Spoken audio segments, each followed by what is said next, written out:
먼저 목사님한테 땡큐할 거는 하여튼 제가 온누리교회를 93년도에 예수님을 만났어요. 제가 93년도에. 목사님 공황장애 아세요? 가수 김장훈이 걸려있는 공황장애 들어보셨어요? 공황장애. 교인들도 많이 있어요. 네. 저가 공황장애 93년도에 쓰러졌었어요. 저가. 근데 공황장애인지 몰랐어요. 그건 이제 정신질환의 정신병과 신경증인데 정신병은 우울증 쪽이고 이건 신경증 계열인 거예요. 그러니까 멀쩡한 사람이 공황장애 걸리는 거예요. 몰랐어. 저는. 근데 어쨌든 공황장애로 진단받고 2년 동안 연대 세브란스병원 통원치료 받았는데 저는 과정에서 하나님께서 아까 우리 목사님 이제 콜레스테롤 말씀하셨는데 사실은 영양식도 있지만 중요한 거는 스트레스예요. 가장 핵심은 스트레스예요. 현대인의 질병, 물론 병원균에 의한 거 당연히 있어요. 말고 성인병은 다 스트레스예요. 그죠? 스트레스로 쌓인 노폐물, 악성 물질이 그 각 사람마다 약한 쪽으로 터지는 거예요. 그것이 심장질환으로 터질 수도 있고 고혈압으로 터질 수 있고 암으로도 터질 수 있고 저는 그것이 신경증으로 터질 수 있다고도 저는 확신을 해요. 근데 어쨌든 하나님께서는 스트레스를 현대인 건강하게 산다는 거예요. 스트레스에서 벗어나는 거예요. 근데 사실 성경에 그게 있어요. 저는 성경적인 해법으로 하나님께서 공황장애에서 헤어나오는 것을 실제 삶에서 적용을 해서 이렇게 건강을 회복했는데 1년 통원치료 받고 병원 간 적이 없어요. 저는.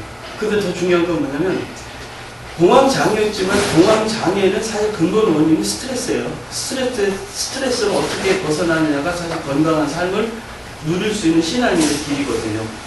그게 성경에 있어요. 그래서 저는 그거를 또 정리를 했어요. 아픈 사람이 시스템적인 사고로 이 공황장애에서 해내면서도 정말 말씀을 가지고 하나님께서 이제 적용하게끔 오세요, 들어오세요 했는데 신대원은 사실 저는 그걸 쓰려고 정리해가지고 개인 출판까지 했었거든요. 출신가요.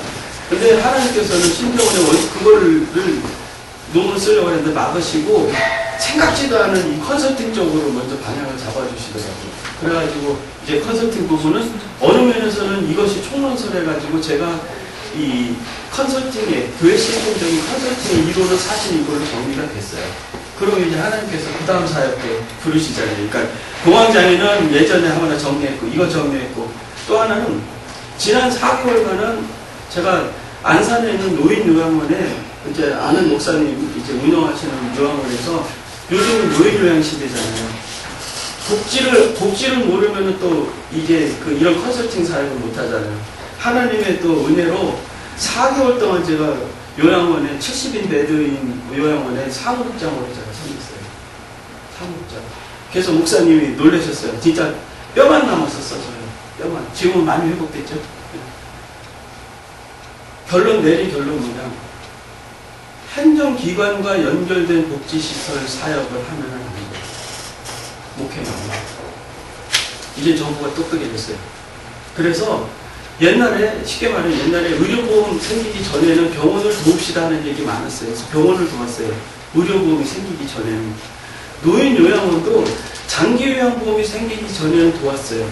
근데 장기요양보험이 생기면서 뭐예요? 국민 세금으로 도와요. 장기요양보험 때문에 노인 요양원도 돕자는 얘기 지금 아니에요. 그러면 정부는 뭐냐? 병원 시군지사에서 나오죠. 리베이트 의원이. 그러니까 정부가 종합병원조차도 감사를 철저해요. 근데 노인 요양원도 장기요양보험 때문에 돈을 80%를 지급을 정부에서 해주기 때문에요. 서류로다가 다 감사를 해요. 서류로. 근데 목사님들이 노인 요양원을 손댔다 하면서 그 서류 작업에 손을 대면은 말씀 기도 전혀 못해요. 완전 휘어요.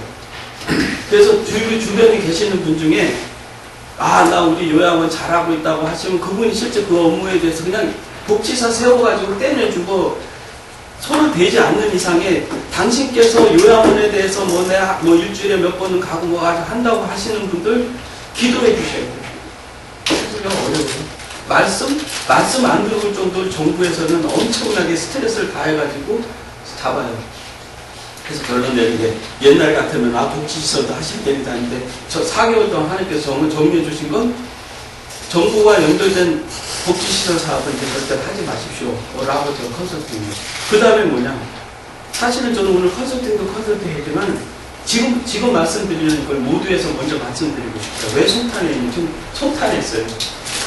저 신병은 동기 여전도사님인데 아직 안수를 안 받지만 전도사님인데 이분이 여자 중학교가 38년간 국어 선생님이었어요. 여자 중학교 교감 선생님을 지난 8월에 명퇴를 해버렸어, 아예. 연봉 7천을 버리고.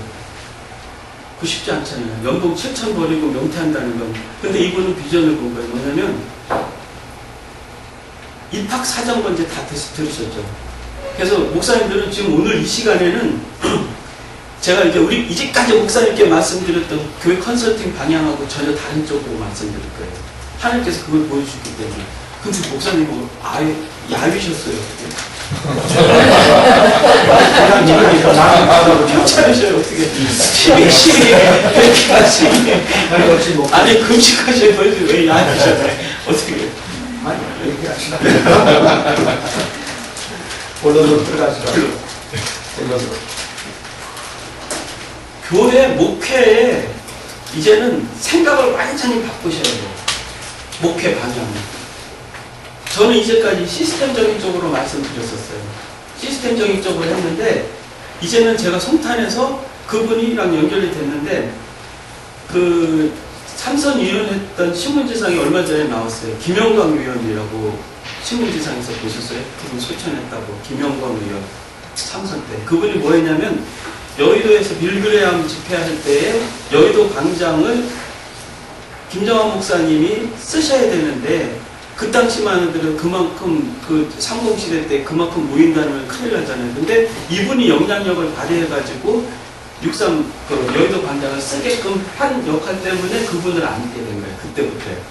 그래서 그분이 그렇게 전도를 하려고 그랬는데 못했는데 조카가 저 아는 그 여자 전도사님인데 이분이 결국 소천하시기 전전날 예수님 영접하고 천국 가셨어요. 김정환 목사님이 지난달에 그게 김정환 목사님이 천국 한송 예배는 전부 다 집례하셨어요. 그 바쁘신 분이. 그러면서 이 여전도사님 보고 당신도 조카 때문에 천국 보냈다 라고 하는데 이분이 뭐를 했냐면은 학교 선생님을 하면서 학생들 세우는 사역을 한 거예요. 애들 세우는 사역.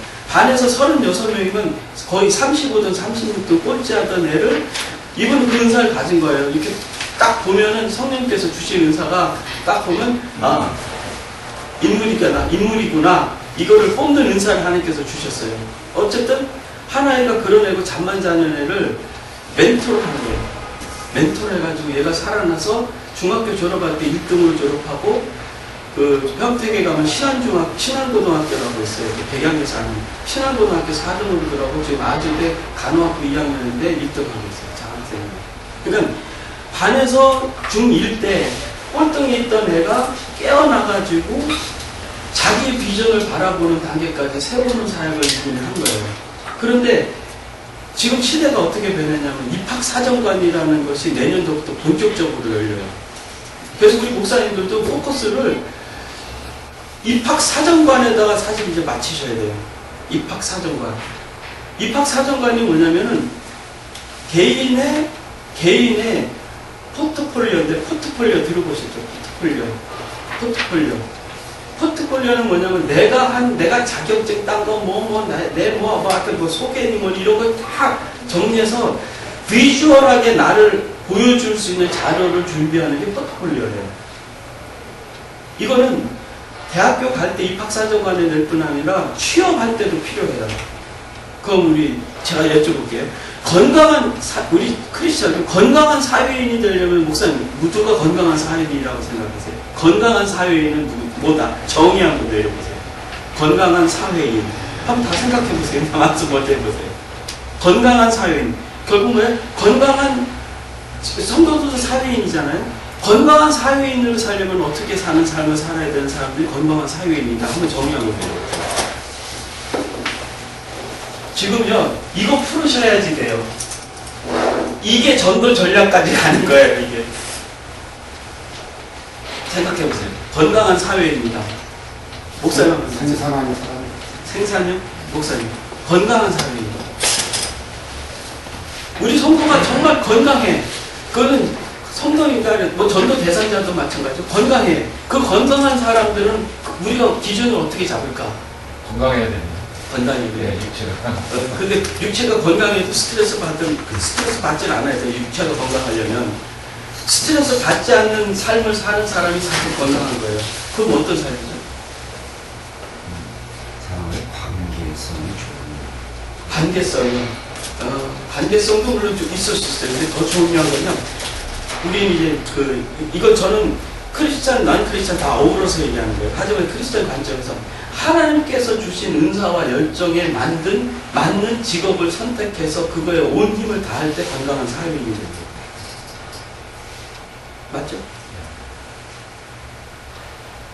하나님께서 주신 은사와 열정에 맞는 직업을 선택을 해서 그 일에 그러니까 열심으로, 그러니까 뭐 돈을 벌든 뭐 하든 밤을 새워서 왜 하나님께서 주신 은사에 맞느냐 안 맞느냐는 하영경 목사님 가끔 하시는 말씀이 있어요. 밤 새워서도, 그러니까 하나님께서 나한테 어떤 은사를 주셨을까를 아는 방법. 밤 새워서 일해도 힘들지 않는 일, 그건 자기 은사예요. 그 다음에 성도들, 내 지갑 털어서 내 돈 쓰면서도 돈 아깝지 않은 일이 자기 은사다. 맞죠? 밤새워서 해도, 시키지 않아도, 목사님이 시키지 않아도 내 스스로 밤새워서 하고 내 돈 들이면서 해도 기쁨으로 할 수 있는 일이라면 뭐예요? 은사예요, 은사예요. 근데 중요한 건 각자 하나님께서 주신 은사와 열정에 맞는 직업을 딱 선택을 해서 그거에 올인해서 몰입을 한다면 건강하고 스트레스 안 받아요. 관계 당연히 좋아져요. 그 다음 부분은 우리 목사님 관계를 말씀하셨지만 사실 관계는 그 어느 면에서는 이 중요한 거일 수도 있지만 더 중요한 거는 하나님께서 내가 주신 은사와 열정에 맞는 직업이라면은 관계가 까칠한 사람 많잖아요. 그 까칠한 사람조차도 내가 포용해서 갈 수 있는 여지가 생긴다는 거죠. 그냥 내 개념적으로, 나 중심적으로 생각했을 때 내가 나는 사역을 할 때 그 사역이 다른 사람의 관계를 잘 그렇죠. 그렇단 말이에요. 까칠해도 잘 맺는단 말이에요. 그 일 자체가 나한테 불편하고 나한테 안 맞으면은 뭐예요? 까칠하면 그게 갈등이 되고 결국 불화가 돼가지고 터진단 말이에요. 그죠? 예. 그러니까 결론은 하나님께서 주신 은사와 열정에 맞는 일을 하기 위해서는 뭐예요? 하나님께서 주신 은사와 열정이 과연 뭔지를 발굴해내는 것이 우선인 거예요. 역설적으로. 입학사정관이 뭐냐면요. 제가 이제 어느 대학교에 A학과에 지망을 딱 했어요. 원서를 냈죠. 그러면 개인 프로파일 해가지고 다 봐요. 물론 성적도 보지만 다 봐서 저거를 해요. 심사를 해요. 심사를 하는데 만약에 어느 A학과면은 그 A학과에서 필요한 기능적인 게 있잖아요. 그러면 얘가 어렸을 때부터 이 지원한 학과에 맞는 교육도 받고 훈련도 하고 동아리 모임도 했고 자격증도 땄고 했는지를 쫙 봐서 그 코드 한 코드대로 쭉 나온 애를 합격시키는 게 입학사정관이에요. 유학하셨으니까 이해되죠? 외국은 그게 이미 시행되고 있단 말이에요. 외국은. 근데 우리나라는 뭐예요? 국영수 점수로만 갔단 말이에요. 저 자신도 그냥 점수로 하다가 토목해가지고 엔지니어링 회사 다니다가 하나님께서 아까 목사님께서 예쁘게 얘기해 주시지만 사실 IMF 1순위로 잘렸어, 제가요. 잘리고 사실은 잘리지 않았으면 제가 이 길까지 여기까지 오지 않지만 중요한 건 잘렸어. 하나님께서 잘리게 하시잖아요. 너 이제 그만 이제 거기 가라. 저 자신을 볼 때 말이에요. 제가 제 은사대로 그 여정을 걸어왔는데 물론 합력해서 성을 이루시는 하나님께서 엔지니어링 회사에서 훈련하고 다 훈련했던 것이 다 이걸 하기 위해서 어우러서 훈련한 과정이었다고 해석은 되지만 중요한 거는 정말 나중에 목회자가 돼서 내가 정말 이런 사역을 해야 되겠다는 비전을 과연 품었느냐 아니다는 거예요.